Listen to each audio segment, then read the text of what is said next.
ये बहुत ही दुर्भाग्य का विषय है। मैं उनसे बार बार यही पूछता हूँ कि वो इतनी नफरत क्यों भरे हैं। हमने तो जब कुर्मी समाज भी हमें लगता है लाखों की संख्या में झारखंड के 40-50 स्टेशन में धरना दिए थे। उन्होंने किसी आदिवासी नेता का ना नाम लिया, ना किसी आदिवासियों के खिलाफ कोई स्लोगन या नारा लगाया। उनकी मांग सरकार से है, वो अपने आंदोलन के माध्यम से सरकार तक अपनी मांगों को आज विगत दशकों से पहुंचा रहे हैं। भारत देश एक संवैधानिक देश है, मांगना हर किसी का अधिकार है, देना या ना देना भारत के संविधान का है। बात हो, हम लोग इतने दिनों से आंदोलन कर रहे हैं, क्या किसी व्यक्तिगत उनका नेता का नाम लिया गया या उनके समाज पर किसी ने एक जिम्मेवार पर्सन, अब 2-4 लोगों ने अगर कुछ ऐसा हुआ तो हम लोगों ने किसी जिम्मेवार व्यक्ति ने किसी सामाजिक व्यक्ति ने उन पर कोई ऐसा शब्द कहा जिससे उनको ठेस पहुंचा हो, हम उनसे थोड़ी अपना हिस्सा मांग रहे हैं, हक मांग रहे हैं। हमारी मांग सरकार से, भारत के लोकतंत्र से, भारत के संविधान से। लेकिन वो जिस प्रकार से अपना प्रदर्शन कर रहे हैं ये बहुत ही चिंताजनक है और बहुत ही मैंने हास्यपद है कि वो क्या सोच रहे हैं। उनको इतना ही ऊर्जा और आक्रामकता दिखानी तो रांची में 4000 से ज़्यादा आदिवासियों का मृत्यु मौत इसीलिए हत्या इसलिए हुआ जमीन विवाद में। इतना गुस्सा वहाँ दिखाई आपकी जमीन बचेगी।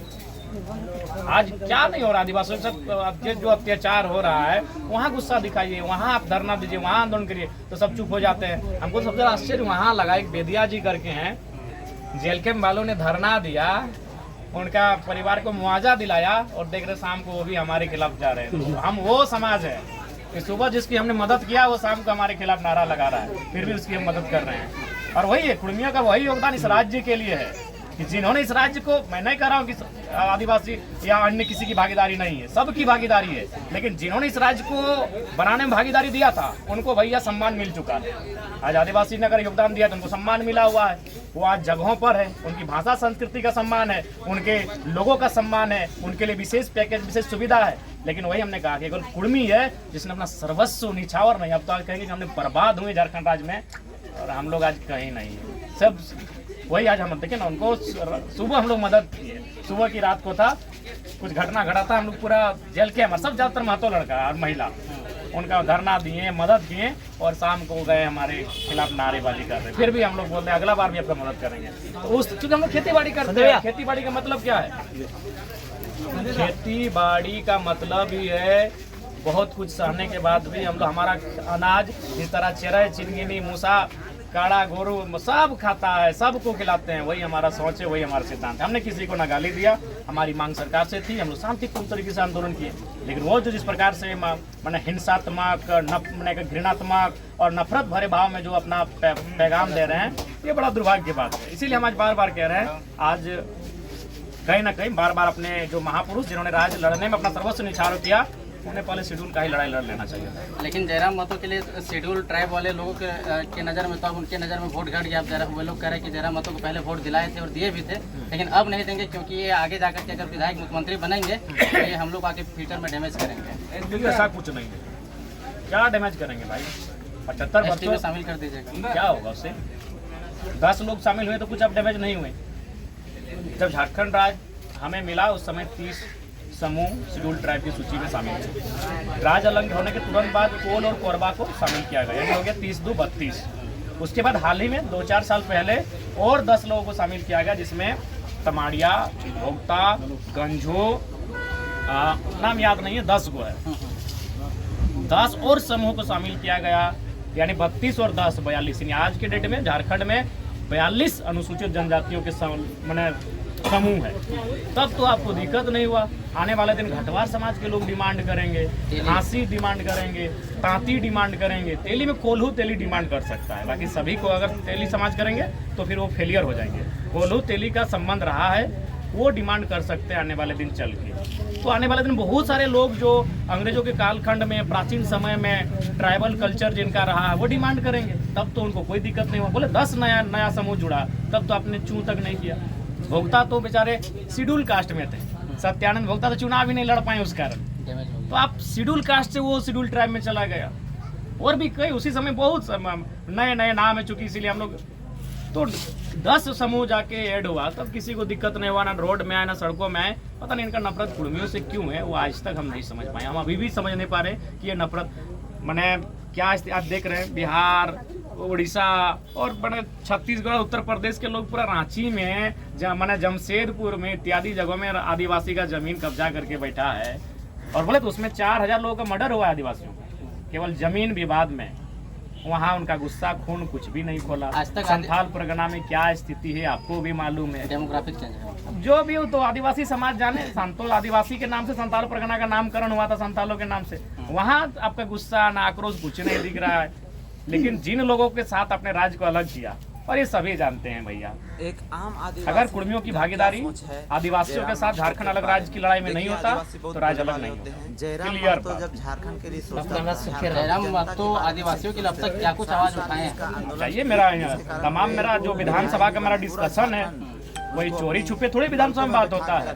चलिए आज के टाइम में रिकॉर्डिंग का जमाना है, इसलिए चलिए आप रिकॉर्डिंग आप इंटरनेट में दिखाते हैं। आप किताब मांग लीजिए ना, आरटीआई विधानसभा की एक चिट्ठी दिखिए कि अब तक डुमरी विधायक जयराम कुमार महतो ने विधानसभा के पटल पर किन किन विषयों पे बात किया है। कॉपी किताब बना हुआ है। आप पब्लिक को बता दीजिए जो आदिवासी लोग आपका विरोध कर रहे हैं कि हमने आपके आदिवासियों के लिए क्या क्या मांग उठाई। सरना धर्म कोड का मांग उठाया, जादूगोड़ा में जो आदिवासियों के साथ अत्याचार हो रहा है यूरेनियम के खनन से, हमने उस मामले को उठाया। उसके बाद से आज देश स्तर के लोग उस पर ध्यान दिए। अभी जब आप देखेंगे चैनल में किसी का पाँव मतलब माथा मांस निकला हुआ है, किसी का पाँव फूला हुआ है, किसी का पेट बाहर निकला हुआ है, इतना वो प्रॉब्लम है। उस मुद्दे को किसने विधानसभा में रखा? ओनली जयराम महतो। आज वहाँ जादूगोड़ा क्या स्थिति, वहाँ महिलाएं मां नहीं बन पा रही। और सो सब मैक्सिमम आदिवासी परिवार है, महिलाएं मां नहीं बन पा रही। अनिल जी इतनी बुरी स्थिति है वहाँ, लेकिन बोलने वाला कोई नहीं था।